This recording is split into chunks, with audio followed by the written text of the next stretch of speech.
नमस्कार मंडळी, मी सरिता. माझ्या मिनी व्लॉगमध्ये आपले सर्वांचे खूप खूप स्वागत आहे. तर आज श्रावणातला मंगळवार आणि श्रावणातली अंगारिका संकष्टी असल्यामुळे महालक्ष्मी मंदिरात खूप गर्दी होती आणि तेथे घंट्यांचे नाद आणि आरतीचा आवाज मनाला आल्हाददायक प्रसन्न वाटत होता. बरीच गर्दी असल्यामुळे दर्शन त्यातनंच मी घेतले. खूप छान वाटले. महालक्ष्मी सुंदर दिसत होते आणि त्यानंतर गणपती पण समोर आहेत. त्या गणपतीचे पण आधी दर्शन घेतले, मगच महालक्ष्मीचे घेतले. बाहेर पडले, खूप छान वाटले.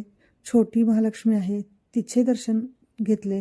त्यानंतर कापूर आरती ओवाळतात तिथे दर्शन घेतले आणि मस्त अशी प्रसन्न सकाळ मला वाटली.